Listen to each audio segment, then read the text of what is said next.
ஏன்னா இந்த ஓபிஎஸும் இபிஎஸும் அந்த பாரதியனாக்கு ஜால்ரா தான் பண்ணுதாங்க 2 பேரும். ஏன்னா அவங்க பண்ணலன்னா அவங்களுக்கு ஒரு ரைடு வந்துடும். அதனால அவங்கள சார்ந்தா தான் போயிட்டு இருக்காங்க. என்ன நடக்குன்னே தெரியல கட்சியில. எனக்கு தெரிஞ்சது உங்க தலைமையில இது வரணும். கட்சி வந்து ஒன்னா இருந்து ஒன்னா செஞ்சு அடுத்த நம்ம ஆட்சியை பிடிக்கணும். எனக்கு மெயின் இதுதான். இதுல அவங்க வந்து சொத்தை காப்பாத்துறதுக்காக இருக்காங்க 2 பேரும். சம்பாத்தியம் பண்ணியாச்சு, நல்ல சம்பாத்தியம் பண்ணியாச்சு. அந்த சொத்தை காப்பாத்தணும், அங்க சால்ரா அடிச்சாதான் நம்ம இருக்க முடியும்னு நினைச்சிருக்காங்க 2 பேரும். அப்படி சொல்லக்கூடாது இல்லண்ணே.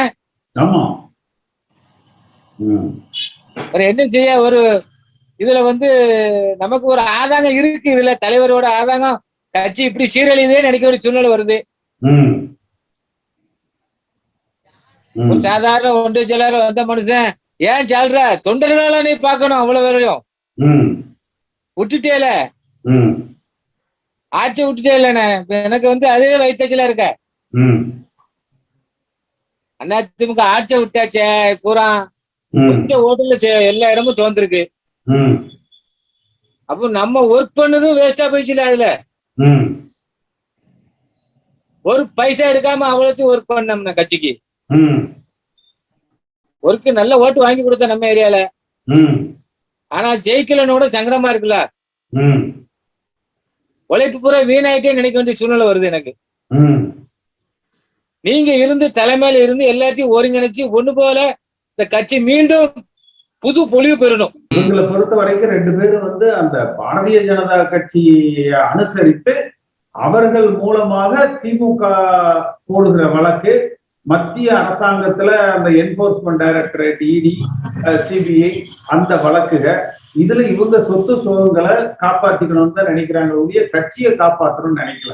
புரட்சி தலைவர் எம்ஜிஆர் அவர்கள் ஏன் அடிமட்ட தொண்டர்களாலதான் இந்த கட்சியினுடைய தலைமை தேர்ந்தெடுக்கப்படணும்னு சொன்னார்னா, அடிமட்ட தொண்டர்கள் என்ன நினைக்கிறார்களோ அதுதான் இந்த கட்சியினுடைய தலைமையின் முடிவாக இருக்கணும். அந்த தொண்டர்களின் குரலை எதிரொலிக்கிறவர்கள் தான் இந்த இயக்கத்தை வழிநடத்துகிறவர்களாக இருக்கணும். இன்னொரு கட்சியினுடைய தலைவர் சொல்கிறார் அல்லது இன்னொரு கட்சி ஒரு முடிவு எடுக்குது, அதை நான் ஏற்றுக்கொள்கிறேன். அவங்க வேளாண் சட்டத்தை கொண்டு வந்தாலும் ஆதரிக்கிறாங்க, வாபஸ் வாங்கினாலும் ஆதரிக்கிறாங்க. அதிமுகவுக்குன்னு ஒரு நிலைப்பாடே இல்லாத வகையில வந்து இந்த இயக்கத்தை பண்ணிட்டாங்க. ஆனா அதிமுக தொண்டர்கள் நினைக்கிறதெல்லாம் வந்து புரட்சி தலைவர் எம்ஜிஆர் வழியில, அம்மா வழியில இந்த இயக்கம் வழிநடத்தப்படணும், தொண்டர்களால ஒரு தலைமை தேர்ந்தெடுக்கப்படணும். பாரதிய ஜனதா கட்சியையும் திமுகவையும் ஒரு சேர நாம் எதிர்த்து நின்று மீண்டும் ஆளுகிற கட்சியாக அதிமுகவை நம்ம கொண்டு வரணும். அதை நோக்கித்தான் நம்ம பயணிச்சுட்டு இருக்கோம். அதை நம்ம கரெக்டா இன்னும் வலிமையா நம்ம அதை வந்து செய்வோம். அந்த வேளாண் சட்டத்தை வந்து அவங்க வந்து ஆதரிச்சதும் இன்னைக்கு வந்து மௌனமா இருக்கிறதும் வந்துங்க சூழ்நிலைக்கு தகுந்த மாதிரி வந்து நம்ம வந்து அனுசரிச்சு போக வேண்டிய ஒரு நிர்பந்தமும் இருக்குது இல்லைங்களா? இப்ப அந்த வேளாண் சட்டங்கள்னால இங்க நம்ம தமிழ்நாட்டுக்கு எந்த பாதிப்பும் இல்லை. இப்ப நம்ம தமிழ்நாட்டுல வந்து யாரும் அதுக்காக வந்து போராட்டமோ ஒரு இது யாரும் முன்னெடுக்கலைங்க. இப்ப இதுல வந்து உள்ளுக்குள்ள அங்க கேள்விப்பட்ட வரைக்கும் பார்க்கும்பொழுது அங்க இருக்கக்கூடிய இவங்கெல்லாம் வந்து பொருள்களை வாங்கி வச்சுட்டு விலை ஏற்றி விற்கிறாங்க, விவசாயிகளுக்கு விலை கிடைக்கிறது இல்ல அப்படிங்கிறதுக்காகத்தான் இந்த சட்டத்தை கொண்டு வந்ததுன்னு சொல்லி முதல்ல வந்த தகவலுங்க. ஆனா அதே ஒரு சிலர் ஆப்போசிட்ல என்ன சொன்னாங்கன்னா, இது அதானி ரிலையன்ஸ் குரூப்புக்காக சாதகமா பிஜேபி கொண்டு வந்திருக்கிறாங்க அப்படின்ட்டு. இப்ப அதை வந்து இவங்க வாபஸ் பண்ணியிருக்காங்க. வாபஸ் பண்ணுனா முழுசும் அப்படியே வாபஸ் பண்ணிட்டு முதல்ல இருக்கக்கூடிய சூழ்நிலை தான் தொடரும்னு மோடி அறிவிக்கல. அதுக்கு ஒரு எக்ஸ்பர்ட் கமிட்டி போடப்படும். விவசாயிகள், அமைச்சர் மற்றும் அரசு அதிகாரிகள் இது மாதிரி ஒரு கமிட்டி போட்டு கமிட்டி தான் முடிவு பண்ணணும்னு போட்டு சொல்லியிருக்காரு. அப்புறம் அவரு வெறுமனே வித்ட்ரா பண்ணல. முதல்ல எப்படி இருந்ததோ அதே மாதிரியே தான் இருக்கும் அப்படின்னு சொல்லி அவர் வித்ட்ரா பண்ணல. அது சில ஆல்ட்ரேஷன் பண்ணித்தான் அதை வந்து முதல்ல கொண்டு வந்ததுக்கு வாங்கி வித்ட்ரா பண்ணிக்கிறேன், ஆனா பட் ஆல்ட்ரேஷனோட வித்ட்ரா பண்றேன்னு சொல்லியிருக்காரு. ஸோ அதனால வந்து நம்ம இங்க வந்து இவங்க 2 பேரும் ஆதரிக்கிறதும் இதுங்கிறது வந்து உங்களுக்கு நல்லா தெரியும். மாநிலத்தில் ஒரு ஆட்சி இருக்கும் பொழுது மத்திய அரசாங்கத்து கூட கொஞ்சம் இணக்கமான சூழ்நிலை போக வேண்டியது கால சூழ்நிலைன்னு சொல்லி நம்மளுக்கு பாதிப்பு இல்லைங்கும் போது நாம வந்து அதைய வந்து ஒரு மென்மையான போக்கோட எடுத்துக்க வேண்டியதான் என்னுடைய கருத்தா தெரியுதுங்க. இல்ல, அதாவது இப்ப நம்ம மாநிலத்துல ஆட்சியில நம்ம இல்ல. ஆமாங்க. மாநிலத்துல ஆட்சியில் இருக்கிற பொழுது மத்தியில ஆளுகிற அரசாங்கத்தை நம்ம அனுசரிச்சு செய்யணும். ஆமாங்க. இப்ப நீங்க சொல்ற வாதத்திலேயே வச்சுக்குவோம். சரிங்க. அது சரியா தப்பாங்கிற அதுக்குள்ள நம்ம போக வேணாம். நீங்க சொல்றது சரின்னு எடுத்துக்கிட்டாலே அதனால வந்து நன்மைகள் தான் வடக்கு இருக்கிறவங்களுக்கு தான், வட மாநிலங்களுக்கு தான் பாதிப்பு. நமக்கு ஒன்றும் பாதிப்பு இல்லை. அது நல்ல சட்டம். அப்ப தமிழ்நாட்டுக்கு அது பயன்பெறும். தமிழ்நாட்டு விவசாயிகள் அதை விரும்புறாங்கன்னு சொன்னா அப்ப வாபஸ் வாங்கின பொழுது அதை நம்ம தப்புன்னு சொல்லணும்ல. ரெண்டுல ஏதோ ஒண்ணுதானே சரியா இருக்க முடியும். ஒன்னா மோடி அவர்கள் அதை அமுல்படுத்தியது சரின்னா அப்ப வாபஸ் வாங்கினது தப்பு. வாபஸ் வாங்கினது சரின்னா அமுல்படுத்தியது தப்பு. நம்ம இந்த இடத்துல சொல்ல வர்ற விஷயம் வந்து நம்ம வாதமும் நம்ம பேசுறதும் வேளாண் சட்டம் வந்து பாதிக்குதா இல்லையா, அது தேவையா தேவையில்லையா அப்படிங்கிறது அல்ல. சொந்த புத்தி இருக்கணும். நம்ம வந்து ஒரு தனி கட்சி, பாரதிய ஜனதா கட்சிக்கு அம்மாவே சொல்லியிருக்காங்க ஒட்டும் இல்லை உறவும் இல்லைன்னு சொல்லிட்டு. எம்ஜிஆர் காலத்துல வந்து அன்னைக்கு இருந்த ஜனா கிருஷ்ணமூர்த்திய அது ஒரு மதவாத கட்சி, நான் சந்திக்க கூட மாட்டேன்னு சொல்லி சொன்னாரு. இப்ப இப்ப நம்ம தேர்தல் தோல்விக்கு ஒரு காரணம் வந்து பார்த்தீங்கன்னா அந்த 10.5 பாட்டாளி மக்கள் கட்சிக்கு கொடுத்தது, இன்னொன்னு பாரதிய ஜனதா கட்சியோட ஒரு கூட்டணி. நாங்க வந்து தனி கட்சி, அதிமுக நிலைப்பாடு நாங்க இதை ஆதரிக்கிறோம். அப்ப மோடி இன்னைக்கு அதை வாபஸ் வாங்கி இருக்கணுங்கிற அவசியம் கூட இல்ல. அது ஒன்றும் பாதிப்பெல்லாம் தமிழ்நாட்டில் இல்லை, நீங்க ஏன் வாபஸ் வாங்குறீங்கன்னு கூட சொல்லலாம். நம்ம வந்து சொந்த புத்தியும் சொந்த சிந்தனையும் சுயமாக முடிவெடுக்கிற ஒரு தன்மையும் ஏன் அதிமுக தலைமையில இல்ல, இதுதான் நம்ம சொல்றோம். நம்ம சொல்றது இப்ப நம்ம பேசுற விவாதம் வந்து அந்த வேளாண் சட்டங்கள் தமிழ்நாட்டுல பாதிப்பு ஏற்படுத்தலையாங்கிறது அல்ல. அதிமுக என்பது பாரதிய ஜனதா கட்சியுடைய துணை அமைப்பு கிடையாது. நம்ம ஒரு தனி கட்சி. நம்ம வந்து மதவாத கட்சியோ சாதியவாதி கட்சியோ கிடையாது. திராவிட பாரம்பரியத்துல திமுகவுக்கு மாற்றாக குடும்ப ஆட்சி இல்லாத, ஊழல் இல்லாத, தொண்டர்களால தேர்ந்தெடுக்கப்படுகிற தலைமையோடு வழிநடத்தப்படுகிற கட்சியாக இது இருக்கணும். அந்த வழியிலிருந்து அதிமுக விலகி செல்கிறதே அப்படிங்கிறது மட்டும்தான் நம்ம வந்து இப்ப பேசுறோம். இல்ல, அது இப்ப வந்து நம்ம அதிமுக வந்து உங்களுக்கு வந்து ஒரு 3% ஓட்டு வந்து உங்களுக்கு அமமுக இருக்குதுங்க. இப்ப நம்ம வந்து தமிழ்நாட்டுல பலவீனப்பட்டு தான் இருக்கிறோம். அப்போ திமுகவுக்கு ஒரு காங்கிரஸ் சப்போர்ட்டுங்கும் போது இங்க நம்மளுக்கு ஒரு சப்போர்ட் தேவைப்படுது. அம்மாவோ 2014 நமக்கு தேவைப்படலையே. 40லயும் தனிச்சு நின்றுதான் ஜெயிச்சோம். 2016லயும் நம்ம வந்து 234 தொகுதியிலையும் தனிச்சு நின்றுதான் வந்து ஜெயிச்சோம். ஏன்னா பாரதிய ஜனதா கட்சியோட போற பொழுது சிறுபான்மையினர் வாக்கு அப்படிங்கிறது வந்து முழுமையா நம்ம கைவிட்டு போயிடுது இல்லையா. அதை யாரும் வந்து விரும்புறது இல்லையில. நீங்க வந்து சிறுபான்மை நீங்க சொன்னீங்க வெறும் 3% தான் அப்படின்னு. அந்த அந்த 3% சிறுபான்மையினர் வாக்குங்கிறது நம்ம பிஜேபியோட கூட்டணி வச்ச காரணத்தினால பூரா அப்படியே திமுக பக்கம் போயிடுது. இல்லைங்க, அந்த 3% வாக்குங்கிறது அமமுக பிரிச்ச வாக்குகள் தானுங்க. அது இல்லைங்க, அமமுக வந்து தென் மாவட்டங்கள்ல பிரிச்சாங்கன்னு வச்சுக்கோங்க. வட மாவட்டங்கள்ல அதுக்கு நம்மளுக்கு பாட்டாளி மக்கள் கட்சி கூட இருந்தது இல்ல. அவங்க 5% வாக்கு நமக்கு அதிகமா இருந்தது. நீங்க சொல்ற 3% வந்து பிரிக்கல. அப்ப 8% நம்ம அதிகமால வந்து நம்ம வாங்கி இருக்கிறோம். வட மாவட்டத்துல எடுத்தீங்கன்னா மெட்ராஸ் சிட்டியில நம்ம ஒரு தொகுதி கூட நம்ம ஜெயிக்கல. கடலூர், விழுப்புரம், அது மாதிரி ஒரு 12 மாவட்டங்கள்ல பாத்தீங்கன்னா 129 தொகுதியில வெறும் 17 தொகுதியில தான் நம்ம ஜெயிச்சிருக்கிறோம். ஐயா வணக்கம், நான் சீனிவாசன் பேசுறேன். பேசுங்க சீனிவாசன் ஐயா. வணக்கம், ரொம்ப நாள் ஆச்சு. நான் அவர் ஐயா சொன்னது ரொம்ப மாற்று கருத்தா இருக்கு. ஆமா, டிடிவி தினகரன் வந்து கட்சியை ஏமாத்தி சூட்கேஸ வாங்கி உள்ள வைக்கிறவர் அவரு. நான் பயப்பட மாட்டேங்க ஐயா, நான் பயப்படவே மாட்டேன். இது ரெக்கார்டு பண்ணியே போனாலும் பரவாயில்ல. சசிகலாவெல்லாம் தலைவியை நான் ஏத்துக்கவே மாட்டேன்.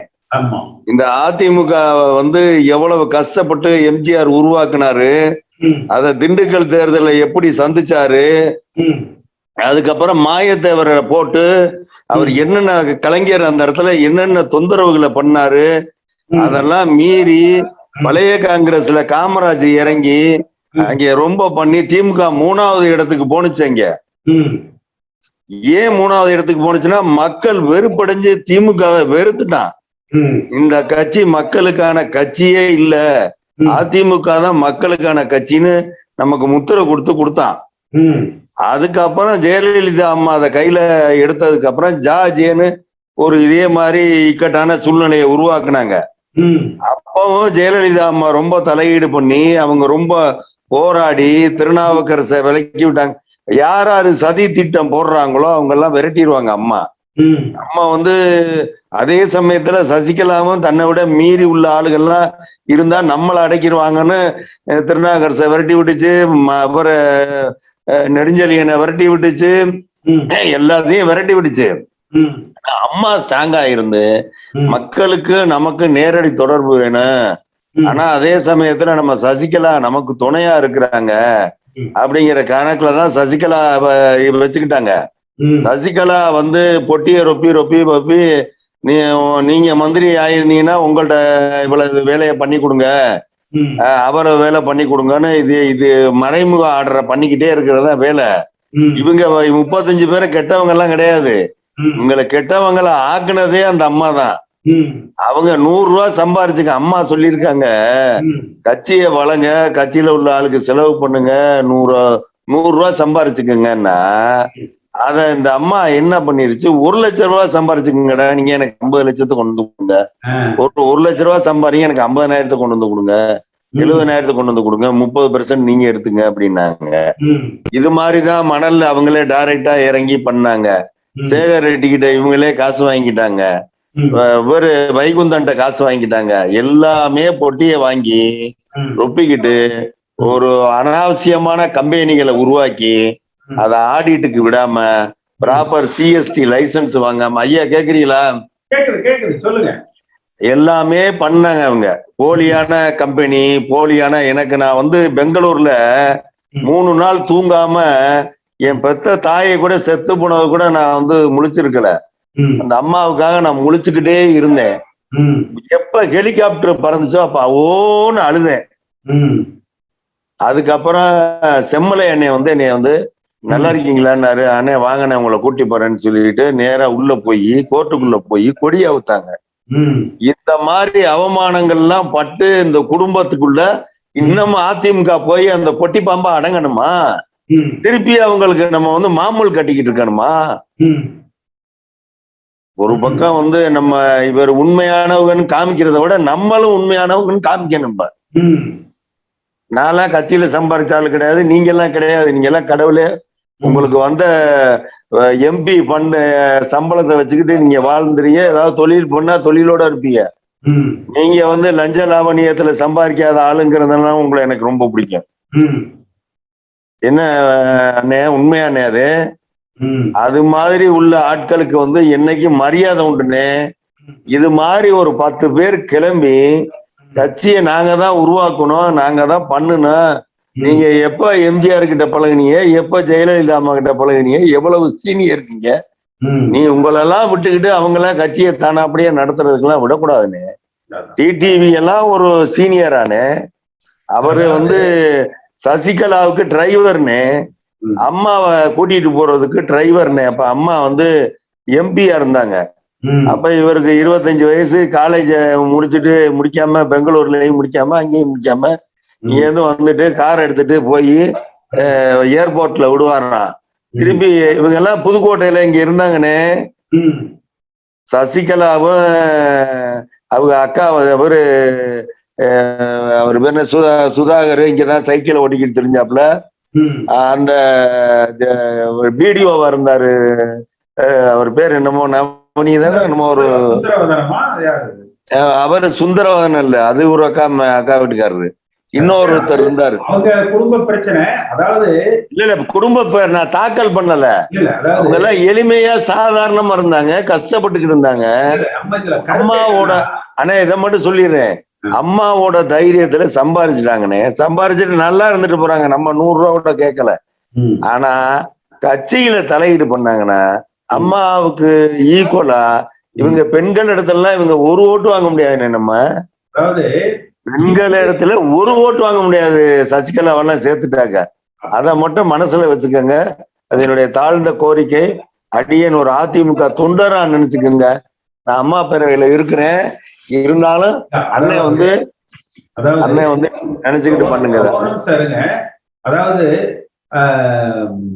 அந்த இபிஎஸ், ஓபிஎஸ், தம்பித்துறை எல்லா அமைச்சர்களும் போய் சசிகலா கைய காலை பிடிச்சு பொதுக்குழுவுல சசிகலா தான் பொதுச் செயலாளர்னு தேர்ந்தெடுத்த பொழுது, நான் ஒத்த ஆளா போய் டெல்லியில தேர்தல் ஆணையத்துல வந்து இதை ஏற்றுக்கொள்ள கூடாது, எம்ஜிஆர் அவர்களும் அம்மா அவர்களும் வகுத்த விதிகள்ல தொண்டர்கள் தான் கட்சி தலைமையை தேர்ந்தெடுக்கணும், பொதுக்குழுவுக்கு அந்த அதிகாரம் இல்லைன்னு லெட்டர் கொடுத்து அப்ஜெக்ஷன் பண்ணி, அந்த அப்ஜெக்ஷன்ல தான் சசிகலா அந்த பொதுச் செயலாளரா ஏற்காம தேர்தல் ஆணையம் திருப்பி அனுப்பிச்சது. இது வந்து சசிகலா தேர்ந்தெடுக்கப்பட்டது 2016 டிசம்பர் 29. நான் ஃபைல் பண்ணது வந்து ஜனவரி 2ஆம் தேதி தயார் செஞ்சு ஜனவரி 6ஆம் தேதி ஃபைல் பண்ணேன். சசிகலா ஜனவரி 3ஆம் தேதி எழுதின கடிதம் அங்க 6ஆம் தேதி போகுது. அதுலதான் தேர்தல் ஆணையம் அவங்கள பொதுச் செயலாளரா அங்கீகரிக்கல. அதனால இந்த குடும்பம் ஆகாது, இந்த குடும்பத்தின் கையில இந்த கட்சி போகக்கூடாதுங்கிறத முதல்ல இறங்கி நான் தான் வந்து தடுத்து நிறுத்தினேன். அப்படின்னா அதுக்காக வந்து அந்த ஒரு குடும்பத்துக்கு பதிலா இன்னைக்கு வந்து தங்கமணி, வேலுமணி, எடப்பாடி, ஓபிஎஸ்ல இப்படி ஒரு 3-4 குடும்பத்துக்கிட்டையும் போகக்கூடாது. எம்ஜிஆர் அவர்களும் அம்மா அவர்களும் அந்த என்ன இந்த கட்சி எப்படி நடத்தணும்னு சொல்லியிருக்காங்க. எதிர்காலத்துல மோடிக்கு அடிமையாகாம பாரதிய ஜனதா கட்சிக்கு அடிமையாகக்கூடாது. தொண்டர்களால இந்த கட்சிக்கு ஒரு தலைமை வந்து தேர்ந்தெடுக்கப்படணும். கொடிப்பிடிக்கிற தொண்டன் தான் முடிவெடுக்கணும். அதை நோக்கித்தான் நம்ம போறமே ஒழிய, இந்த என்னை பொறுத்த வரைக்கும் நீங்க எல்லா நிகழ்ச்சிகளையும் பார்த்திருப்பீங்க, நம்ம சசிகலாவையும் ஆதரிக்கிறது இல்ல, யூபிஎஸ்ஸையும் ஆதரிக்கிறது இல்ல, இபிஎஸ்ஸையும் ஆதரிக்கிறது இல்ல. தொண்டர்களால ஒரு தலைமை தேர்ந்தெடுக்கப்படணும். பாரதிய ஜனதா கட்சியோட ஒட்டும் வேண்டாம், உறவும் வேண்டாம். நாம மாநிலத்தை ஆளுகிற பொழுது மத்திய அரசாங்கத்துல எந்த கட்சி ஆளுங்கட்சியா இருக்குதோ அவர்களை அனுசரிச்சு போலாம். ஆனா இன்னொரு கட்சி எடுக்கிற முடிவை நம்ம கட்சி கண்மூடித்தனமாக அதை எதிர்க்கவும் வேண்டாம், ஆதரிக்கவும் வேண்டாம். நம்ம கட்சியினுடைய நிலைப்பாடு என்ன அப்படிங்கிறது, நம்ம தொண்டர்கள் என்ன நினைக்கிறாங்க என்பது அறிந்து நம்ம கட்சியினுடைய நிலைப்பாடுகளை வந்து நம்ம எடுக்கணும். பிஜேபியும் எதிர்க்கணும், திமுகவையும் கடுமையாக எதிர்க்கணும். ஊழலுக்கு எதிராக ஆரம்பிக்கப்பட்ட அதிமுகவை பார்த்து இன்னைக்கு திமுக இது ஊழல் கட்சி என்று பேசுகிற அளவுக்கு இவங்க வந்து கவனக்குறைவாக தவறுதலாக இருந்திருக்கிறாங்க. சசிகலா காலத்துல வந்து நீங்க சொன்ன மாதிரி 100 ரூபாயில 50 ரூபாயில இல்ல, 75, 80 சசிகலா குடும்பத்துக்கு, இந்த மந்திரிகளுக்கு ஒரு 10, அதிகாரிகளுக்கு ஒரு 10. இந்த கலாச்சாரத்தை உருவாக்குனதே சசிகலா தான். அதிமுகவுக்கு ஊழல் முத்திரையை கொண்டு வந்ததே சசிகலா தான். இன்னைக்கு வந்து அம்மாவுக்கு அந்த வழக்கு வருவதற்கு காரணமே பார்த்தீங்கன்னா இந்த குடும்பத்தை சார்ந்தவர்கள் தான். அதனால ஒரு தொண்டர்களால நம்ம ஒரு தலைமையை வந்து உருவாக்கலாம். அந்த தலைமை என்று வருகிற பொழுது எல்லோரையும் ஒருங்கிணைத்து ஒன்றுபட்ட அதிமுகவாக தொண்டர்களது கருத்துக்களை பிரதிபலிக்கிற தலைமையாக இந்த இயக்கத்தை வந்து நம்ம வழி நடத்தலாம். இந்த காணொலியை காணும் தமிழ் உள்ளங்களுக்கு ஒரு அன்பான வேண்டுகோள். சேனலை சப்ஸ்கிரைப் பண்ணிட்டீங்களா? பண்ணலனா மறக்காம சப்ஸ்கிரைப் பண்ணுங்க. சப்ஸ்கிரைப் பட்டனையும் பெல் ஐக்கனையும் உடனடியாக கிளிக் பண்ணுங்க. உங்கள் அன்பும் ஆதரவும் என்றைக்கும் எங்களுக்கு தேவை. நன்றி.